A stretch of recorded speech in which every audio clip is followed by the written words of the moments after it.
Hello guys! Andito na naman po ako. Ito po ay si Miss OFW sa Bahrain Vlog. Kamusta po kayong lahat? Kakatapos ko lang po ng aking duty at kami po yung mag-dinner ni Bings Vlog, ang aking kaibigan. Nagluto po siya sapagkat day off po niya ngayon. So doon po kami kakain sa kanilang bahay. Ayan po, papunta na po ako sa kanyang flat. Malapit na po ako. Nilakad ko lang po kasi exercise na din po. Tsaka wala naman po akong pambayad sa taxi. Kaya ito, malapit na po ako sa bahay ni Bings Vlog. Check po natin kung ano pong niluto ni Bings Vlog para po sa aming dinner.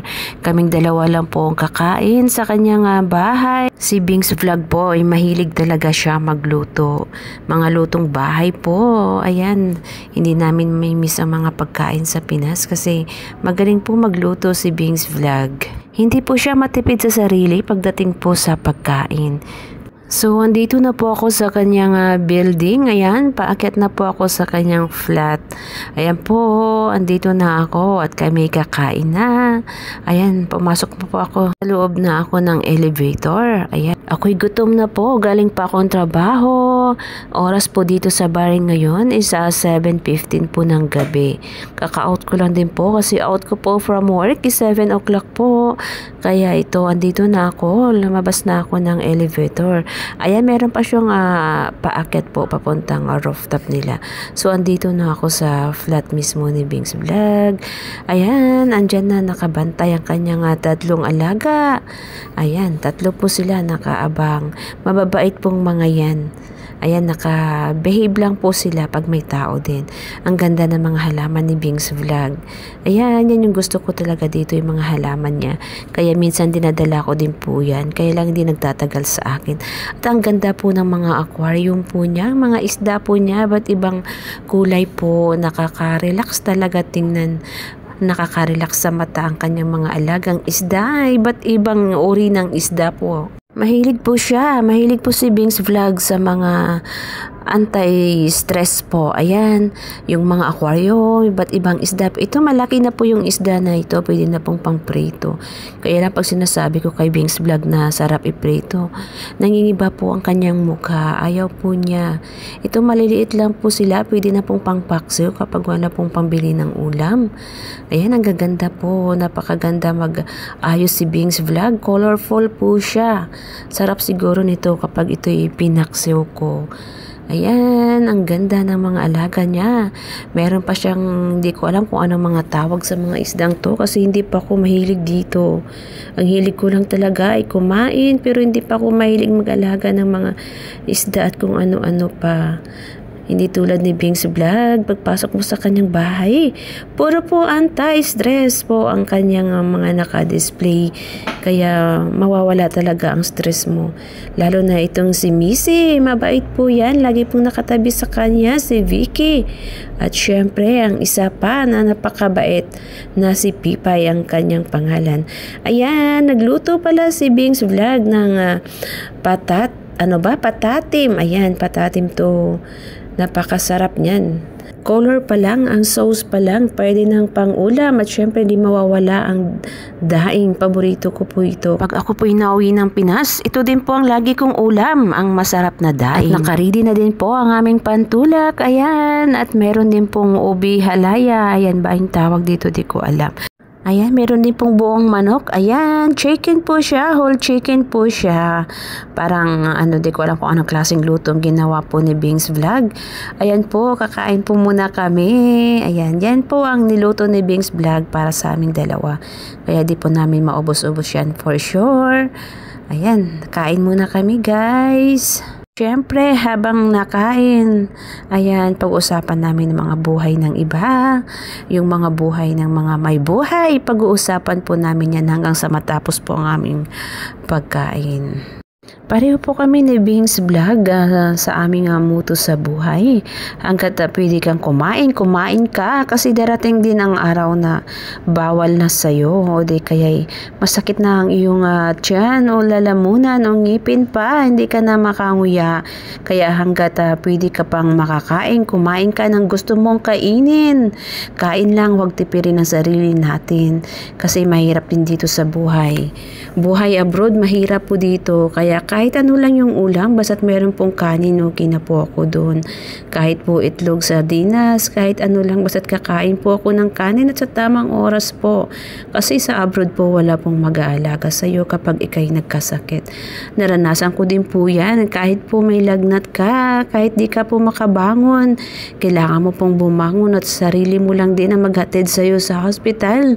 Kahit nakadextrose ka po sa hospital, wala pong dadalaw sa'yo doon. Kasi sa abroad po may kanya-kanyang buhay. Ang mga OFW po ay may mga kanya-kanyang trabaho. Hindi naman po sila mag-a-absent para sa'yo kasi sila may mga boss din po, napapagalitan din po sila kapag mag-absent. Kaya kanya-kanyang kayod at sikap talaga sa abroad. Kailangan po nating alagaan ang ating mga sarili. Kahit anong stress, kahit anong pagod po sa trabaho, kailangan po natin kumain ng maayos po. Kahit ano lang po yung ulam natin, diskarte lang po para may laman ang ating tiyan at hindi po tayo magutuman. Ayan, kami ni Vings Vlog, kahit dried fish lang, kahit daing po araw-araw, okay lang sa amin yun. Basta't may kanin po kami. Hindi po kami maarte sa ulam. Kahit po bagoong ang ulam namin, naubos pa din po ang kanin yan. Talbog pa rin ang aming kanin yan. Pero si Bings Vlog kasi, laging masarap ang ulam niyan. Hindi niya tinitipid ang kanyang sarili. Tama nga naman, bakit mo titipirin? Darating din yung time na hindi ka na makakain. Makonsensya ka na lang. Aanhin mo po yung pera, marami kang pera. Magtitipid ka naman sa sarili mo. Papunta lang po yan sa hospital o pambili po ng gamot ang inyong pera. Kaya habang pwede kang kumain, bilhin nyo na po kung anong gusto nyong kainin. Syempre, hindi naman yung sobra-sobra. So, kain po muna kami, guys.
Dumating na sa punto na malapit na kaming matapos. Ayan, nagsisermon na si Bings Vlog. Partida po, hindi po siya nakainom.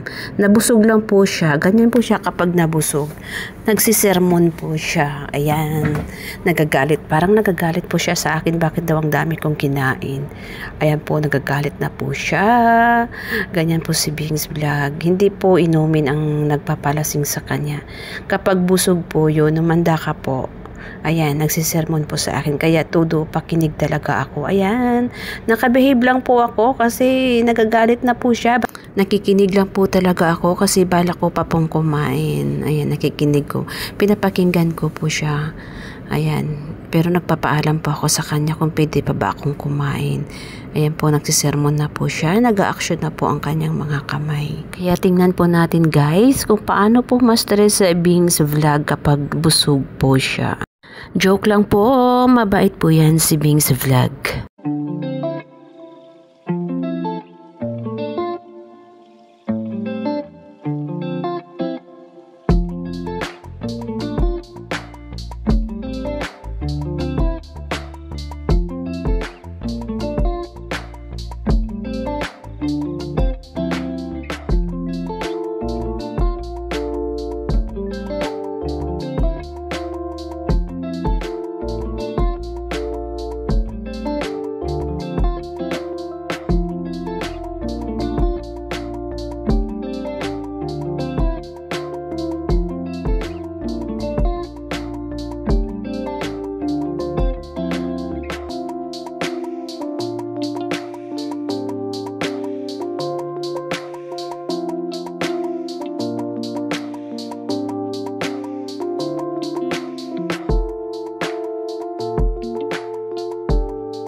Maraming salamat po sa iyo, Bings Vlog. Maraming salamat at ako po ay nabusog sa iyong pa-dinner. Thank you so much po sa iyo. God bless you more po. At dahil sa busog na po kami ni Bings Vlog, kami po ay maglalakad-lakad. Napadaan po kami dito sa mga bilihan po ng mga chocolates. Ayan po, kapag gusto nyo magbili ng mga pangpasalubong, andito po iba't ibang uri ng chocolates. Kaya tingin lang po kami kasi wala po kaming pambayad. Ayan po si Bings Vlog. Nagpapaliwanag na naman siya sa cashier dyan. Kami po ay mag 1-2-1-2 na naman kasi busog po ang aming dyan. Full tank po kami kaya kailangan po naming ilakad. Pupunta po kami at mag-check po kami sa mga cosmetic shop. Dito po kami ngayon sa Subara Avenue. Ayan, dito po makakabili ka po dito ng mga iba't ibang uri ng isda. Mura lang din po siya. May mga 1 BD, may 1.5 din po. Meron din po silang mga squid at iba't ibang uri ng gulay po. Nakadisplay lang po dyan sa mga gilid-gilid. Ayan, naglalakad kami. Ang oras po dito sa Bahrain ay 8:30 po ng gabi. Pero medyo maliwanag pa po. Ayan, wala pong masyadong naglalakad. Parang kami lang din dalawa. Kasi wala po kami nga transport po. Kaya kailangan po namin mag 1-to-1 to. Wala po kaming pambayad sa taxi. Kaya eto, ayan, may bus na dumaan. Ang kagandahan lang po dito, kapag maglakad ka sa gabi ay safe din po siya. Okay lang po maglakad. Wala pong nang didisturbo sa daan. Kaya ito, parang kami lang din talaga yung naglalakad ni Bing's Vlog. Malamang sa aming pag-uwi, kami gugutumin na naman kasi medyo mahaba-haba ang aming nilakad. Kaya ayan, kakain na naman pag-uwi. Si Miss Bing's Vlog po ay isang professional na beautician. Marami na po siyang mga training, seminars po na naatinan dito sa Bahrain. Kahit anong gawa po, party sa salon, alam po niya. Siya po ay isang manager sa isang beauty salon po dito sa Bahrain. Ang kanyang eksperto po talaga ay ang paggawa sa buhok po. Magaling po talaga siya kahit anong klaseng buhok pa yan. Kahit anong dry pa yan o nasunog man ang iyong buhok, kayang-kaya po niya iayos siya. Sapagkat siya po ay isang professional po. Kaya guys, sa mga gustong magpagawa dyan, mag-message lang po kayo sa akin. Marami pong salamat sa inyong lahat. Ito po ay si OFW sa Bahrain Vlog. Thank you so much po.